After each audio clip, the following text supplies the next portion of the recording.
Hey everyone, David Easterbrook here. Today we're going to be working on a dwarf Canadian hemlock.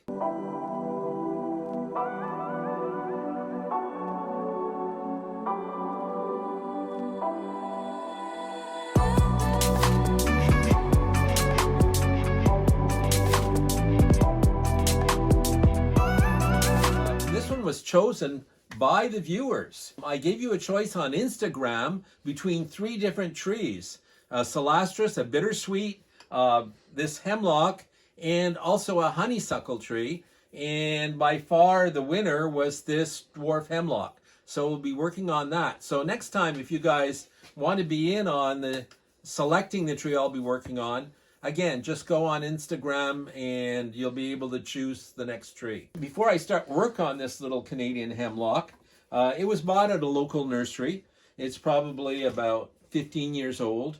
And I have to find out what the front of the tree will be. We don't know just yet. So I'm going to grab a little chopstick here and just fiddle around in the root system, just removing some of the top soil to try to find where the roots are coming from on this trunk. So sometimes the roots can be deceptive. They can be quite far down. So you really have to get in there either with your fingers or a chopstick and try to find out where the tree's root system originates. That'll really help you choose the front of your tree. Now, you don't want to remove all the soil at this time of year. After all, it is winter and it's not the best time to repot a tree. So I'm just finding out what the true root level is. Sometimes trees can have 2 or 3 levels of roots, but you want to find the main level, the main roots, where the trunk sort of gradually, it sort of thickens right at the base where the roots are.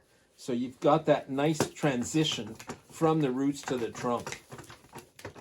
After I do find the roots and I work on the tree, I'll put this tree back in its pot and put a little bit of, whoops, I broke my chopstick. I'll have to get another one, folks. Yeah, but after I finish doing this work on the tree, finding the roots, finding the main trunk line, pruning it and wiring it, then when I'm finished, I'll put the tree back in its pot. Thank you for, got a new one here. My student Antoine has lent me his. It's a nice long one. I like these large size chopsticks. Okay, so we'll be putting some soil back on the top after we're finished this demo so that the upper roots won't dry out, because those are the most important roots on your bonsai. And then we can repot this tree in the spring. Not now, but in the spring.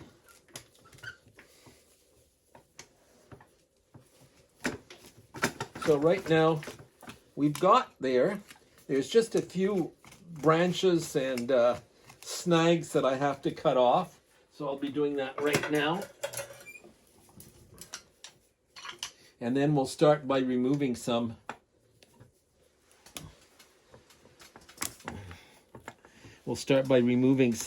larger branches on the way up the trunk. We still have to find out what the front of our tree is, which is coming.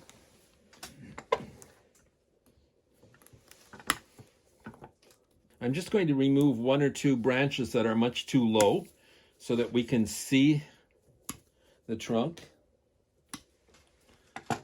Okay.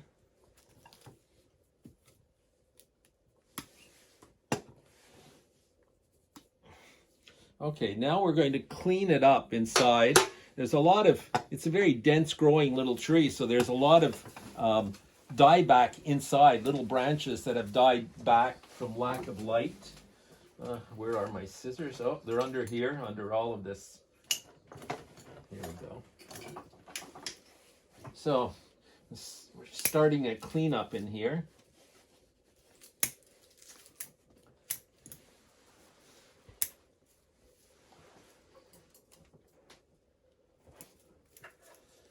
you can't really decide on the front of the tree until you can really get in there and see the inside of the trunk and know what you're going to keep and what you're going to remove. You don't want to make any false moves, because if you do, you can't glue them back on. So you're better off being sure in the first place.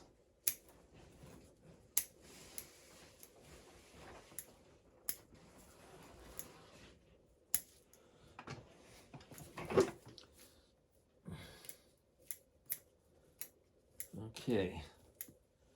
Well, we're getting in there. We're working our way from the bottom up. It's a nice little tree. The foliage is very compact. It's a cultivar called Jervis, Jervis. There's pretty well several hundred different cultivars of Canadian hemlocks. Right now, hemlocks have sort of fallen a little bit out of favor in North America because they're very susceptible to an adelgid, which is like a little aphid or a little bit of scale, and it's been killing a lot of large hemlocks in North America. Of course, when it's in its bonsai, in a bonsai pot, we can take better care of it and spray it quite easily for adelgid, so I don't think it'll be a problem.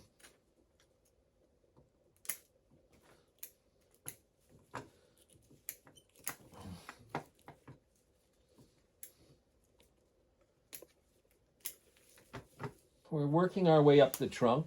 Still some dead wood in there. A lot of little dead branches that I'm cutting off so we can get in there and see the inside better.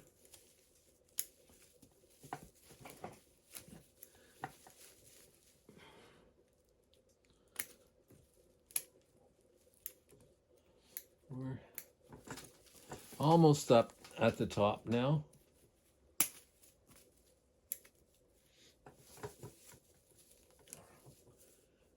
I think we've got most of it, so we'll be able to start our selection of the front. This side that's facing you is actually a pretty good front because we've got a very big root here, we've got a couple here, one here, and we've got a nice root on the other side, a very large root, which will frame the front. So we've got 1, 2, 3, 4, 5. So we've got some nice roots here. We'll look at the other side. There's a good trunk splay right here.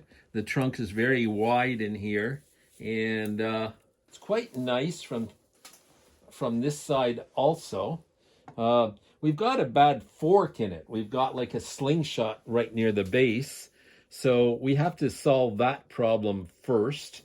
This side is not quite as good as the front. There's a little bit of bulge there.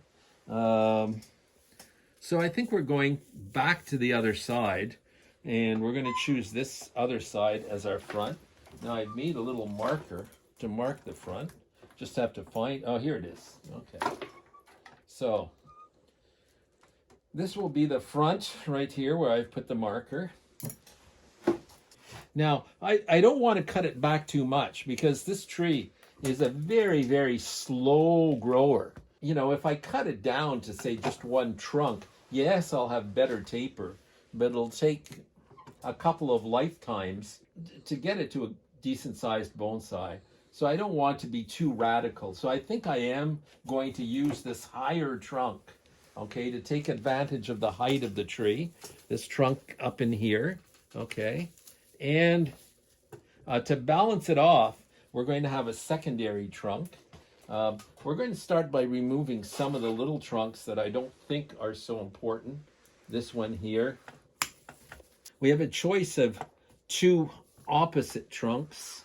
This one is, it's a nice branch, but it's not much taper, so we can always keep it and remove part of it. There we go. And now we've got a nice balancing branch here. We've got a second branch here. We have a branch here that we can use as a back branch. It's quite large though, near the apex of the tree. And finally, we have a choice of 2 or 3 apexes. We've got this or this one up here. We've got too many, so we don't want all of those apexes. So we're going to have to choose one of them. I tend to usually favor one that's coming toward the front, but this one here is a little bit, it's a little bit bare inside here. So I don't think I want this one. So I think I'm going to go up higher.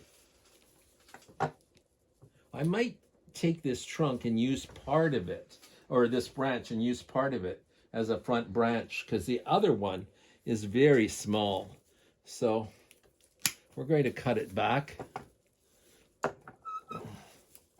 And now we're going to cut some back branches. This one here is coming out from between the two. So this one comes off also. I don't want a gin sticking out like a male appendage between the two trunks, or so we'll just remove it completely. And this lower branch is doing nothing. Now we're starting to see a shape of tree in the front. A lot of the main work you can do just by pruning. And once that's done, then we'll start the wiring. We want to bring a branch down on this side. Although this one's a large, thick branch, it's better than this one that's growing upwards. So we'll remove this upward growing branch here. I could always wire it down, but it's still not that attractive. The advantage to these dwarf conifers is that they bud out real nicely. And so just by leaving a little stub or something, I can, I'm sure they'll bud back all along the branch. We've got this very large branch here, which is quite thick, quite unattractive. It's coming toward the back, but I do have 2 little possibilities here as back branches. This one here and this one here. So do I need such a thick branch as this one up near the top? No, I think not. So, well, I'll remove this one also. We can gin it. It's a big branch. It'll make maybe a nice little piece of dead wood. We do it with conifers. We don't do it with deciduous trees. But with this one, we can actually create dead wood out of it. I don't have my gin pliers here, so I'll be using just a pair of regular pliers. It works quite almost as well.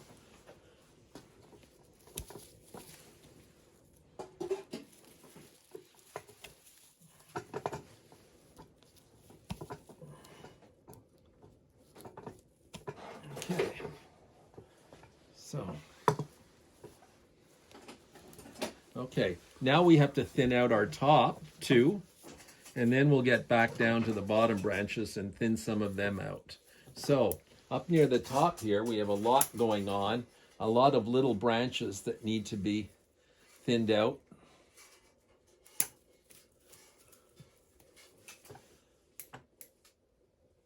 As we get up near the top, we've got a choice of tops here too. This one is very strong. We want our top to be quite full. We want it to be quite dense. So we're going to leave more branches, but we don't want really thick branches up above. So I am going to leave some of that back branch.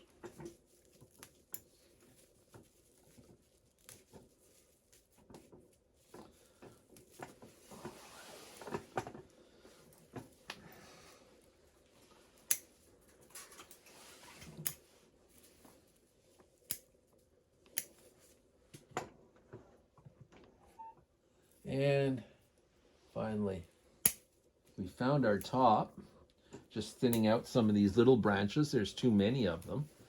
So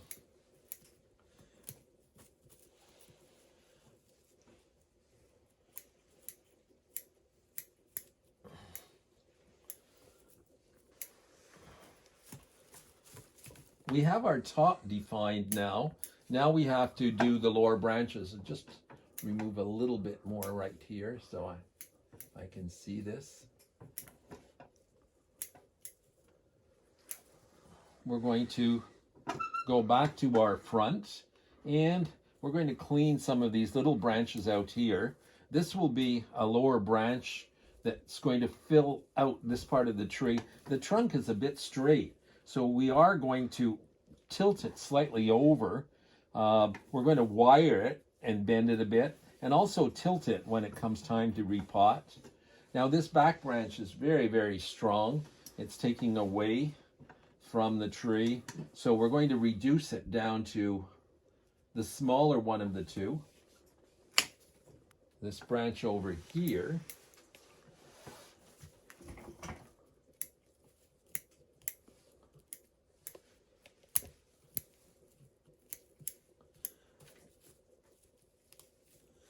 Okay, so the question is, where are we going to reduce it to? We don't want it too long, not to compete with the others. So we have to get in there and cut it quite back. There we go. Now we'll keep on thinning it out.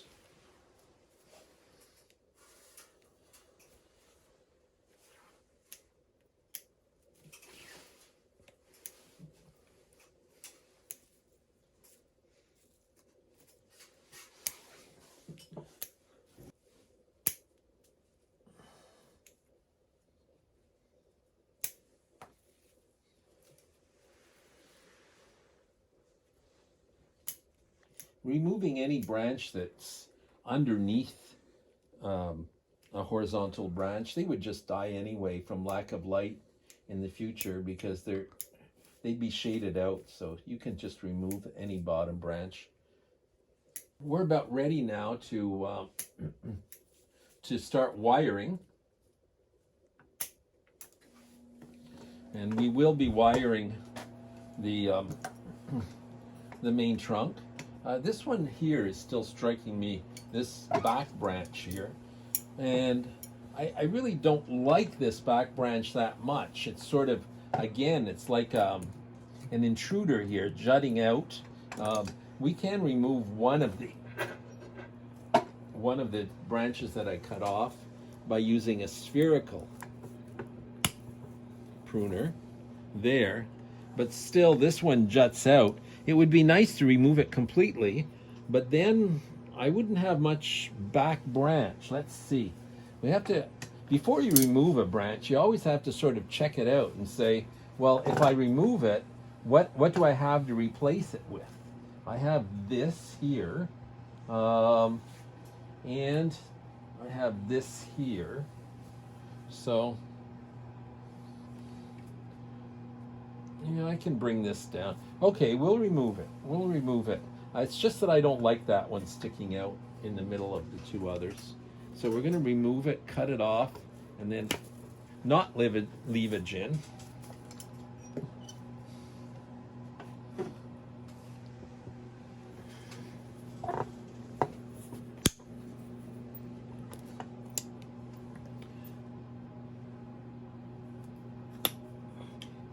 Now, hemlocks are in the pine family, so you should try to maybe leave a little bit of sometimes a little bit of the branch so that they won't bleed. But we're in our dormancy period now, so I'm not worrying too much about that.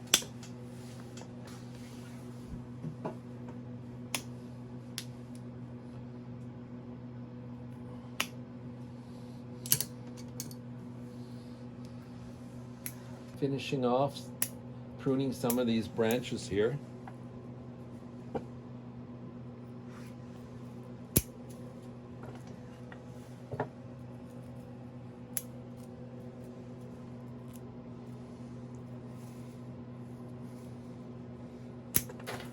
One last go over before I start wiring.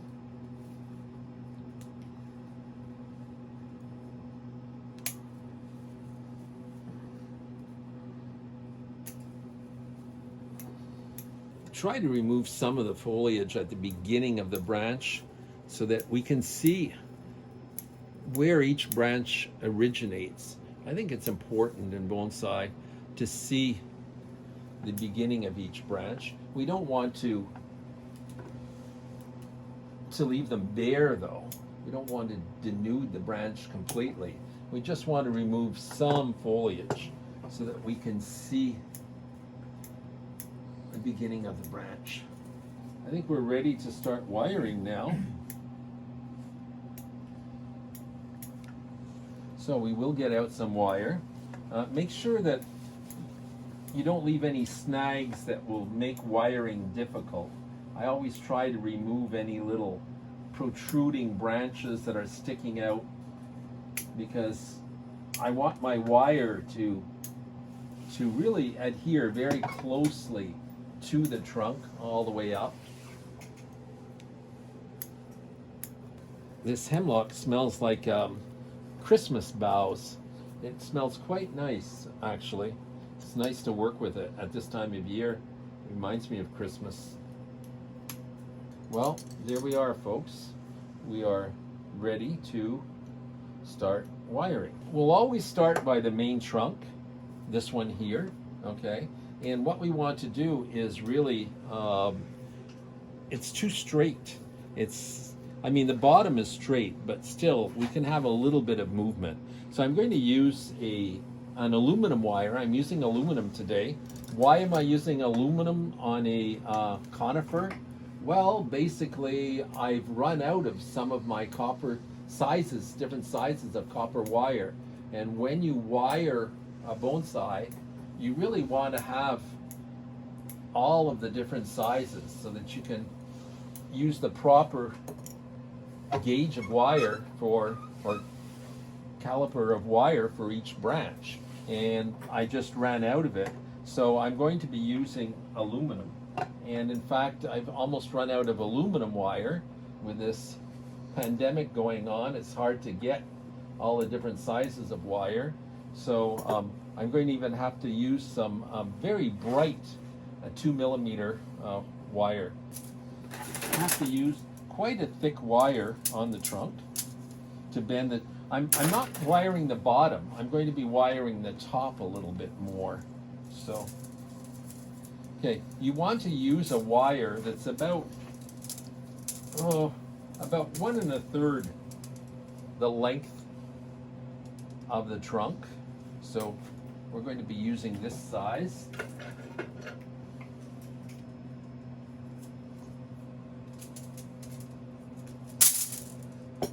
Now, we want to bend our trunk over a little bit more this way. Hi, little ladybug. There's a little ladybug right here.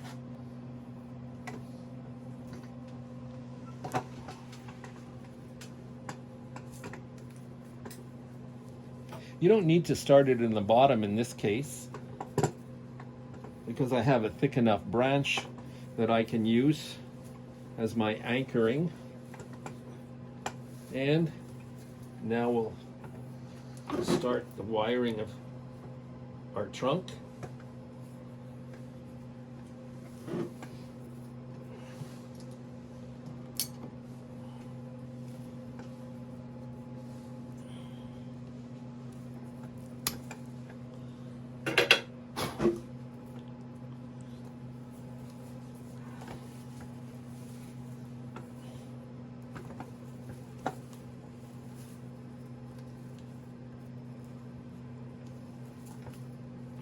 You don't want any space between the wire and the trunk.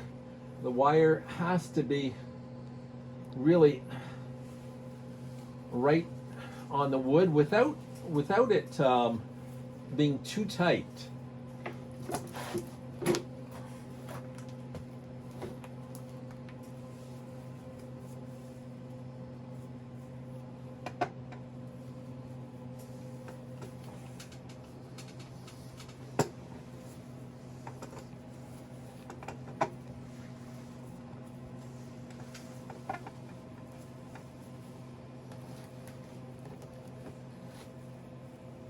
Talk about cutting it close. I've got going to have about 1/2 inch left by the time I bring this wire right up to the top.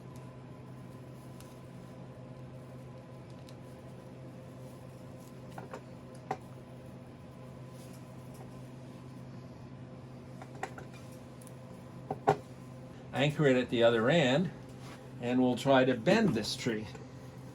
Not too much. I don't want to bend it too much because the trunk is starting off in a straight line. So we just want to give it a nice little bend in the upper sections so that it'll be slightly leaning.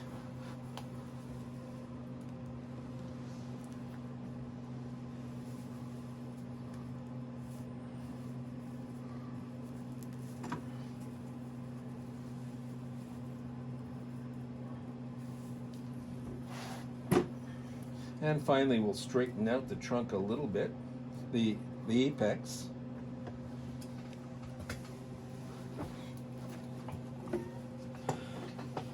And we'll bring this branch down a bit.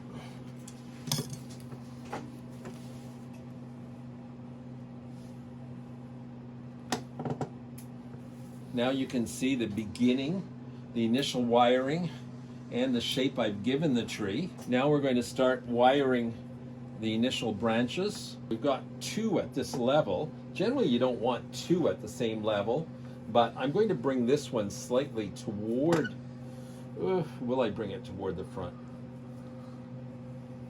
I'm going to shorten this one a little bit more, right up to here. Still too long, so does have to be shortened. Okay. And you know, I like the front a little bit more, maybe 5 degrees more on this side. So we're changing the front a little bit more. I'm going to start by wiring this branch slightly downwards. I don't want the branches flowing downwards too much. I think that would be exaggerated. After all, it is a hemlock. They don't have horizontal branches, hemlocks. We'll get a wire that's about half the thickness of the branch. And we'll go up to here with it. So we want a wire long enough to get to the end of this and get up here. So we're going to cut it off about here.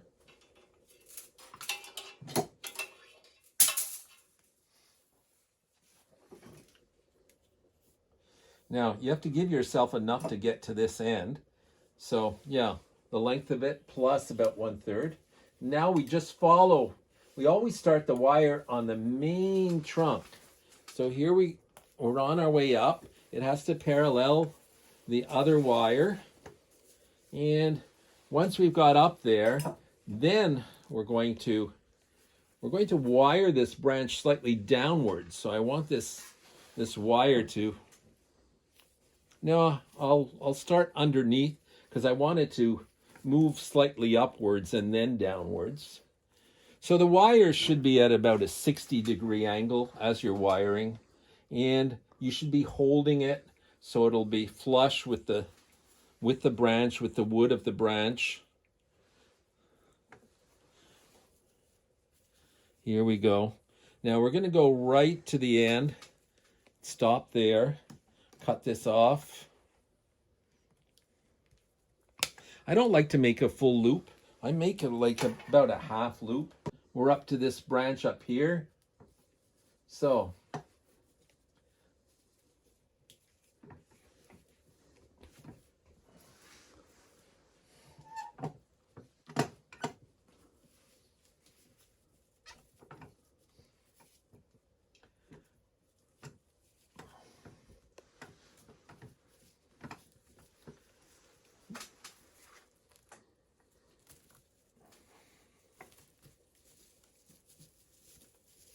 okay, so we're reaching the end of this one. Now, I have to anchor my wire on one of the 2 smaller branches so that when I wire them together, I won't have this seesaw effect. So I'll just do 1 or 2 turns on this branch here, and then it'll be well anchored. So We'll cut off the excess wire here. Okay.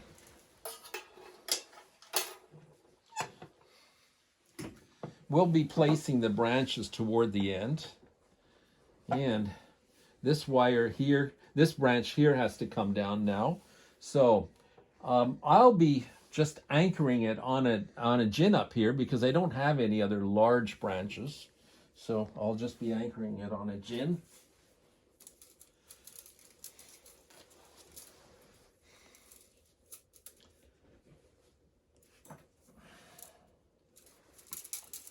There we go.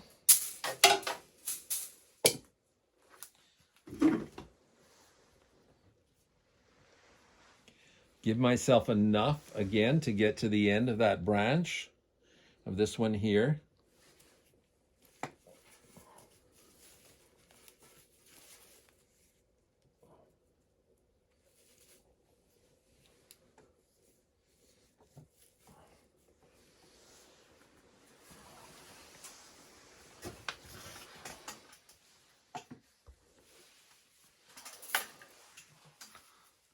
And just go to right to the end.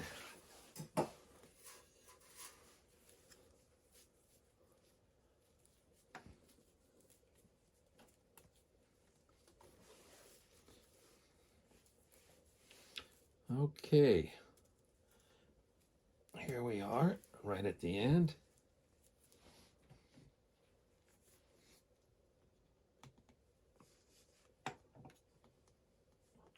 I always try to end my wire just underneath the branch tip so I can raise them up a bit toward the end.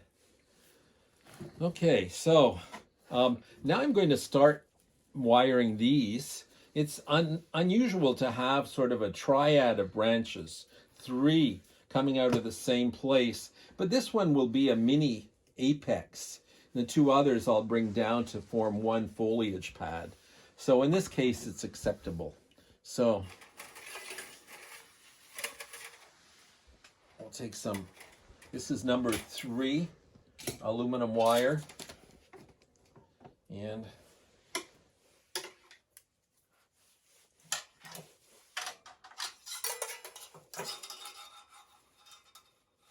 I didn't give myself enough. Just give myself a bit more. There we go.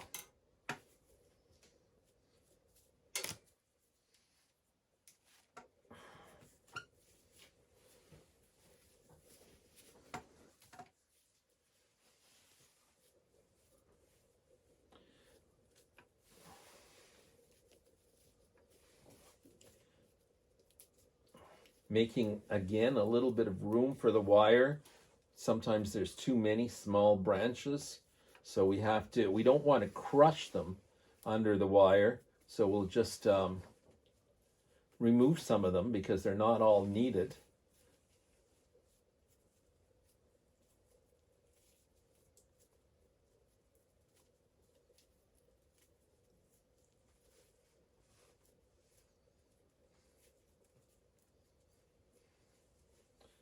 Okay.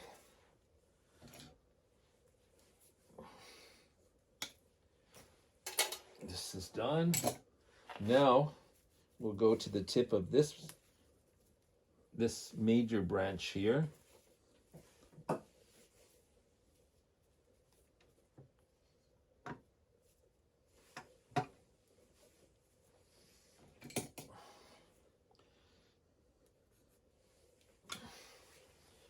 Okay, now we've got to get this one down. So with this one here, we're going to double it, give ourselves enough room to get to the end. We have to anchor our wire onto this branch that's already been anchored. Now we'll be able to get this one down here.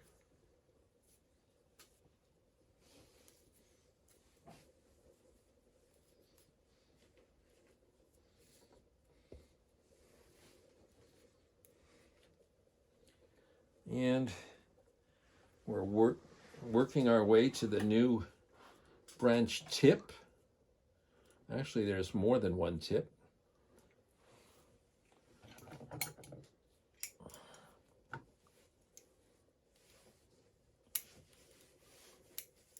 Now, a lot of the light will get in here, and it'll bud back really well. This tree, this hemlock, is very flexible. It's still young enough that it can be manipulated and trained into a nice shape.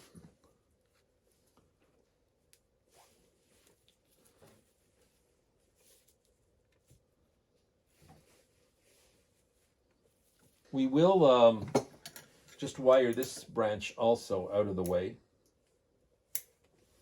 It's a bit long. Can shorten it a bit.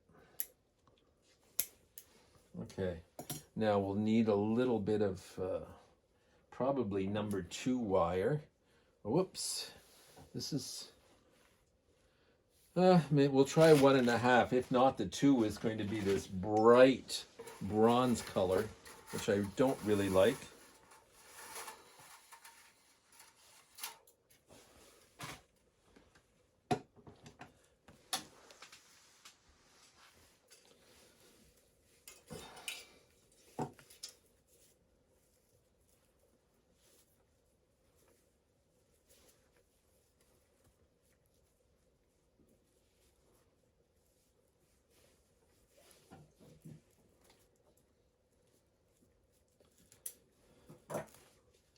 There's too many small branches at the tips here, so we have to remove some more. If the tips get too congested, we'll get big lumpy tips, and that's not very interesting. So we're going to have to, we always have to remove some.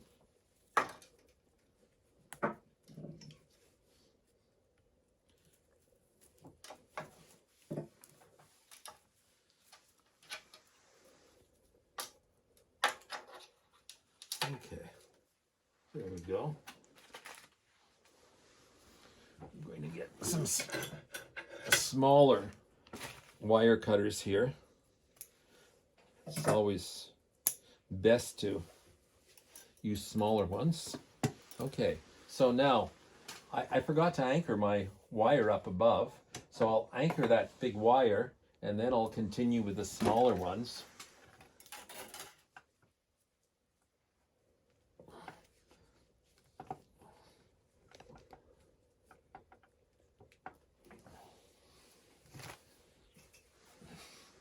Now it's a good thing usually to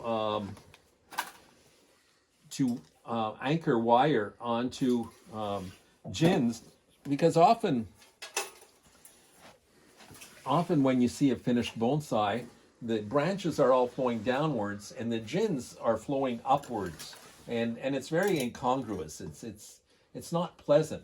So after I use them as an anchoring point, then I'll try to bend them downwards, so that in the future, eventually, when they dry, they'll stay in that position and they'll follow the same flow as the main branches. So there we go. Now it's flowing downwards. So now we'll proceed upwards with these branches here. We'll always start with the lower ones. So we'll start with this one and lower it down here, this branch right here, and proceed upwards. We're giving ourselves enough to get to the end.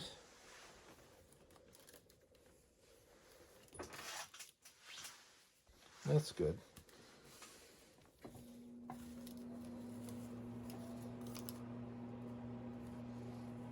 Okay.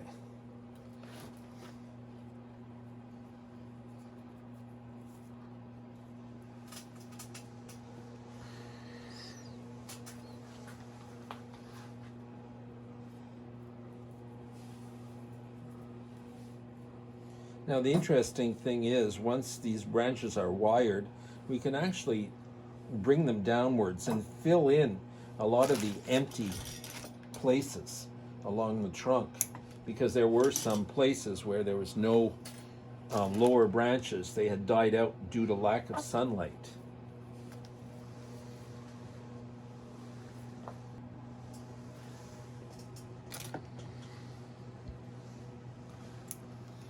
Okay, now we just keep on proceeding upwards all the time. Now I did have some pieces of tool on the ground, but we'll open this and use this. This is not a very pretty wire. It is really shiny, but as I said, I've run out of my dark colored number 2. Okay.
Okay, well,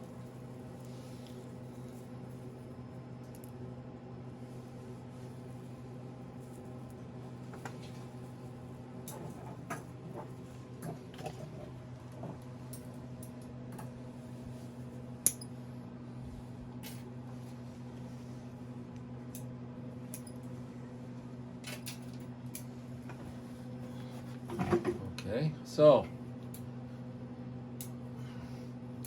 this little branch, there's a big empty space along this main branch here, so I'm going to keep it and wire it parallel to this branch so that I can fill in that gap, that empty space.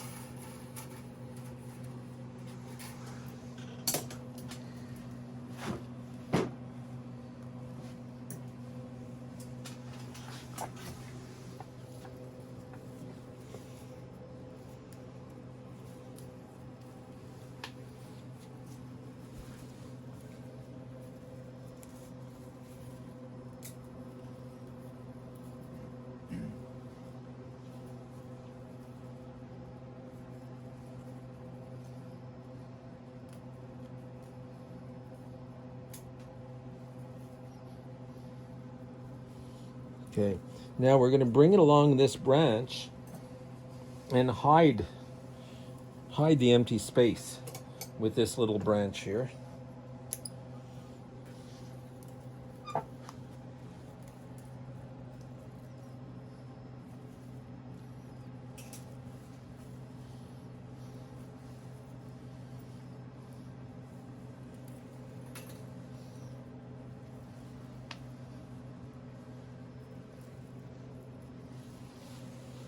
Okay, we're going to proceed up again, even further.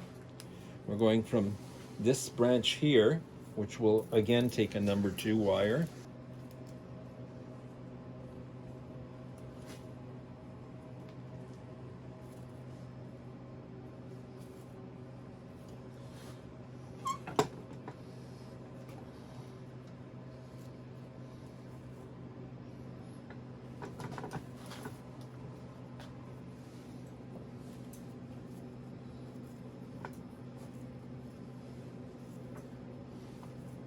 So we're pretty well up to the apex now. We just have a few more branches to get to the apex. When we get all the main branches wired, then we'll be able to place them, and then we'll have to wire some secondary branches. I am wiring some secondary ones as I go up, just so that they won't be in the way when I'm wiring others.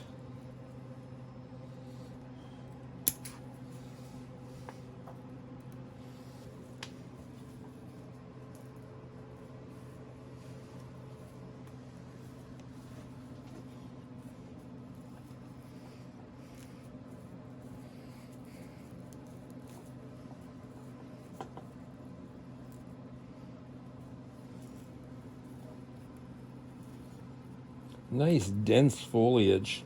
It's a wonderful little tree to work on because it buds back well, and the needles are so tight, so small, that they'll be perfectly proportioned to this size of tree.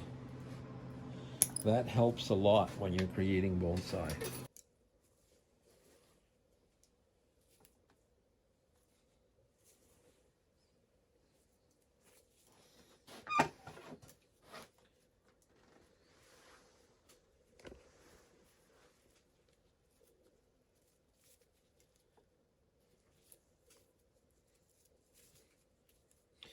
Okay. I don't really worry about which upper branch I'm going to use. I just have to find another branch about the same thickness as this branch. So I just send the wire upwards, and eventually I'll find another branch. If not, again, I'll just anchor it onto another main branch.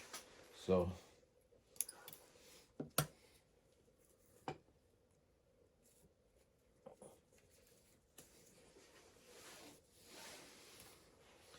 here we go. We've got a nice small one here that we're going to anchor. We're going to wire it with that one.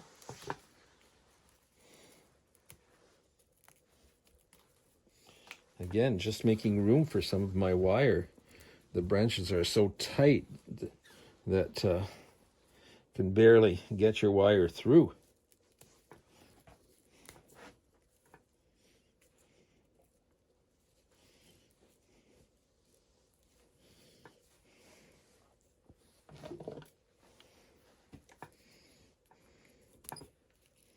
We're going to use this one here.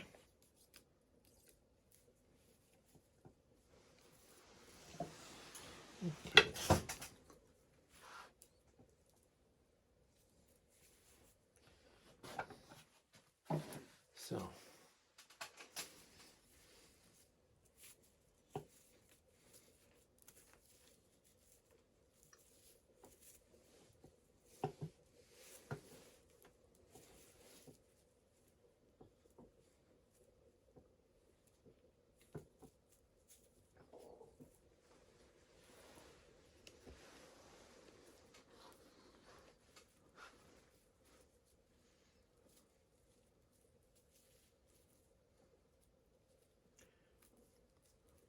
trying not to, the branches are so congested that sometimes you almost think that I almost wired two together. I want to avoid that. That would be a big no-no.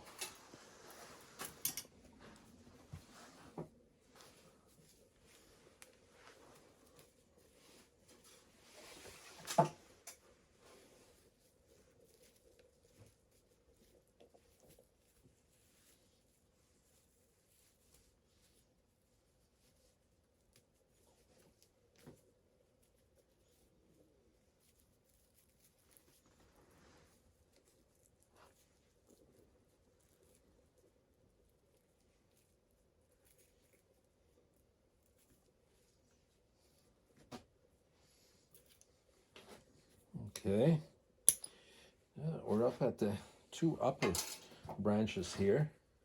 So we're going to wire these two together to create a top. We need something slightly thicker. We'll go to, I guess, number 3 here.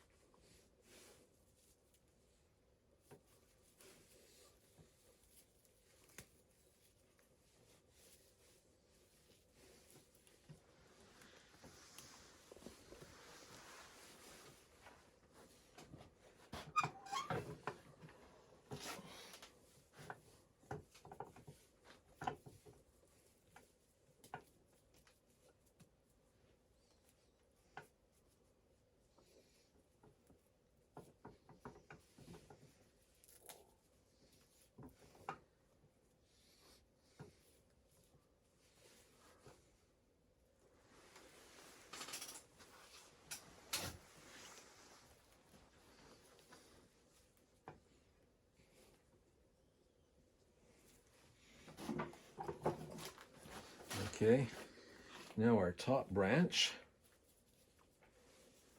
There's a lot of congested foliage in here, so we are going to clear some of it out so I can get a wire up into it.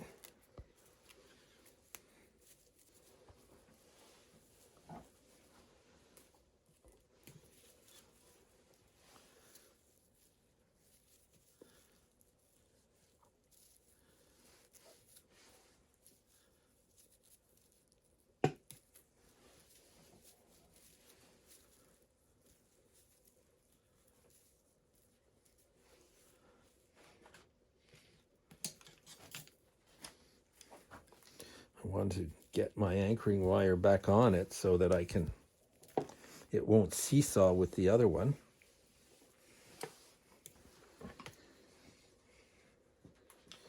All right, well, let's see. We've got all of our main branches done now.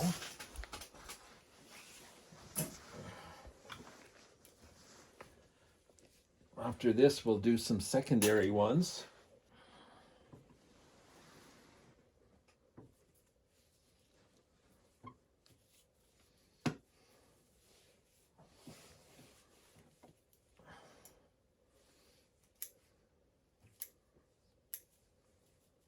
Wiring this branch into place. It's flopping downwards. It's not very nice. You have to make sure that if they fall down too much below horizontal, they lose strength. That's not a good thing. So we'll bring it up towards the horizontal position. And this branch here is growing backwards, and yet we need something on top of this branch. So I'm wiring it, and I'll move it in to fill this empty space here, right over here, like this. So there we go. So yeah, and wiring is such a marvelous invention because we can really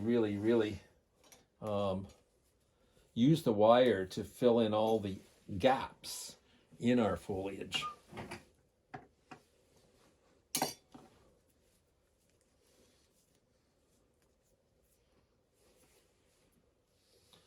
Here we're going to need a little bit of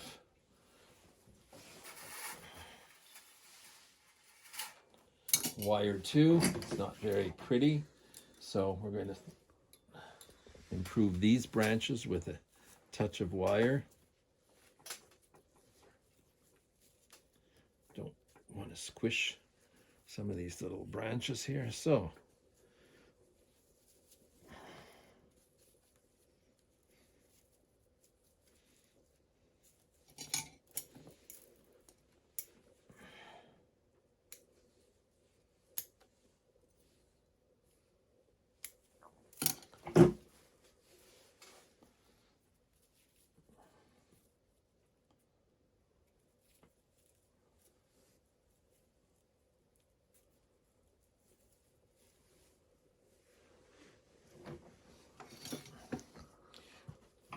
the genus of hemlocks is, the Latin name is tsuga, and it actually comes from a Japanese word for this species of tree, which is tsuge.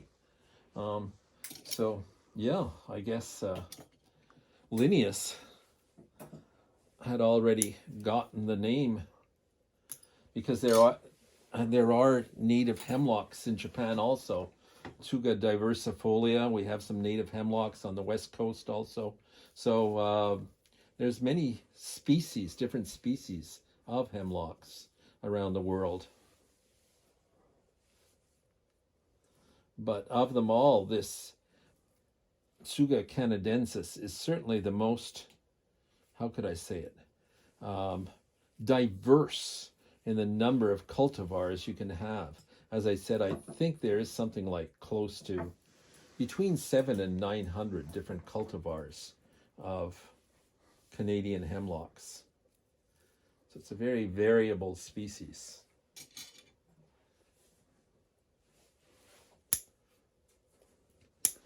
Now we don't want any branch to be on the top of the other branches because then it shades out the foliage down below. So we always have to place them quite strategically.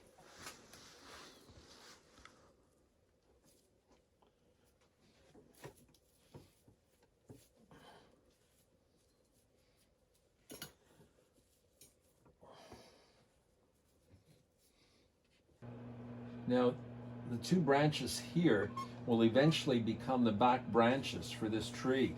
So this one has to be lowered quite a bit so that it stops the eye from flowing through when we look at the tree. I think it's a little bit thin. I used it 1.5 millimeter wire because I didn't want to use 2. It was too shiny. But now I regret that I didn't use 2 because it doesn't quite do the job. So in this case, we're just going to double it a little bit.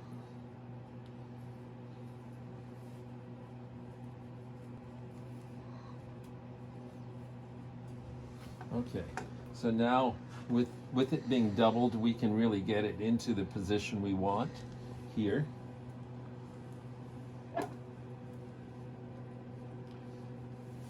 This branch here. We're leaving some of the smaller branches up here because we want some smaller branching up above. Now they're going to grow out and fill up the top.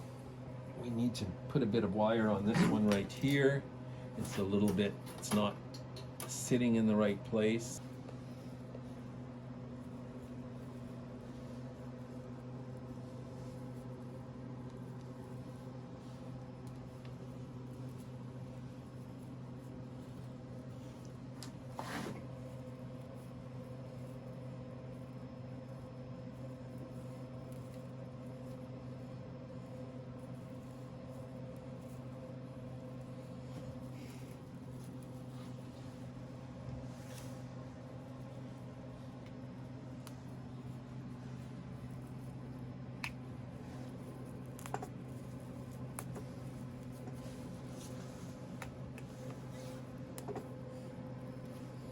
Okay, there we've got these done.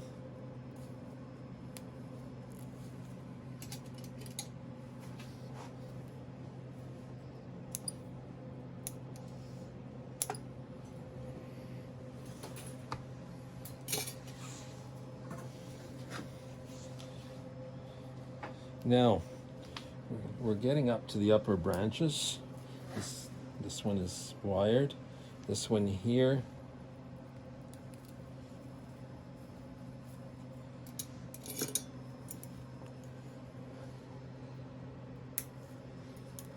All right. Okay.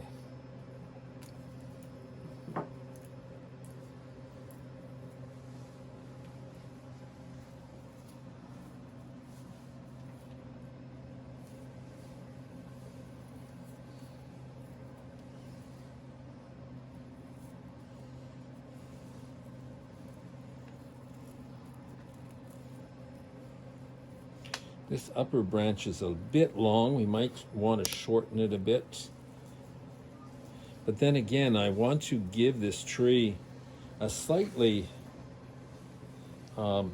leaning and slightly windswept look to it. Not a real windswept style, not a Fukunagashi style, but just that the wind has gotten into the upper branches and given the tree some character.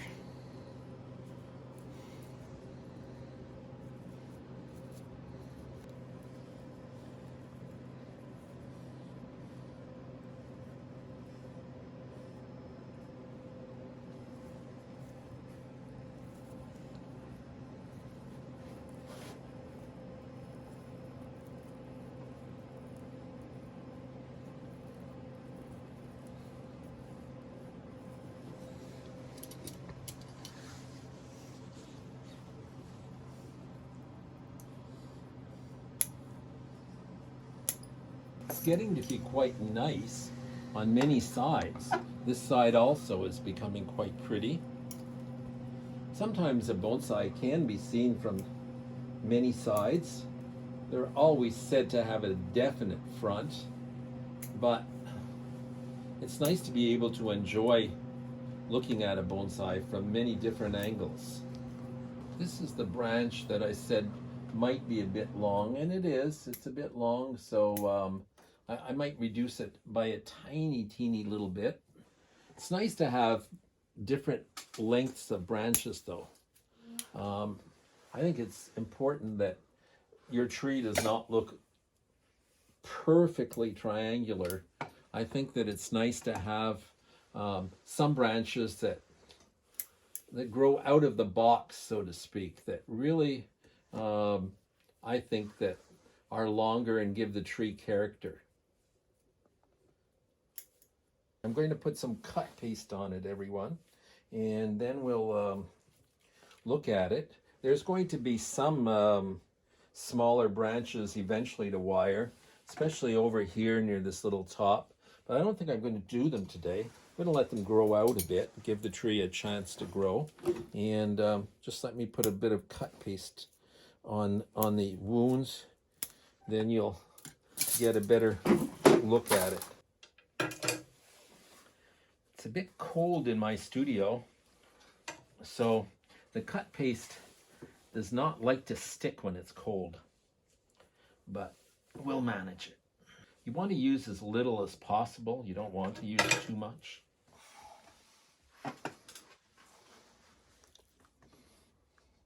Wet your fingers when you're putting it on, otherwise it sticks more to your fingers than it will to the tree.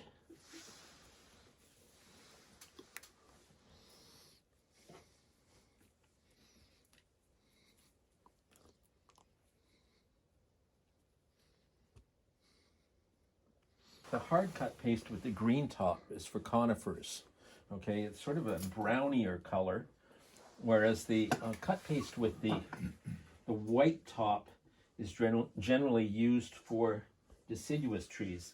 Now, same product, it's just a different dye, but deciduous trees generally have a grayer bark, and you want it to blend in more. But if you don't have both, who cares? It doesn't matter that much.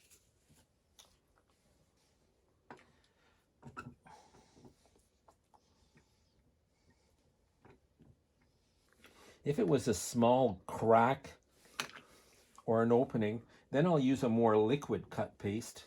But this is partially aesthetic also, this brown colored stuff. And it manages to stay on the tree for many years. And generally it will, as the tree heals over, it'll just dry up and die. So, dry up, sorry, and fall off. What am I saying about dying? It just falls off. Just clean up here, folks, and we'll let you get a look at the final result. Okay, so there you go, folks. You get a look at a new beginning, a new little hemlock bonsai. I hope you enjoyed it. It was a fun little tree to work with. I think the size of the needles is so small. They're probably about 1/4 of an inch long. That is really, really tiny. And it makes the tree look so much more taller and more outstanding when the needles are so small. It gives the tree quite a majesty. So this is the front here. We'll turn it around so that you can see it from all sides.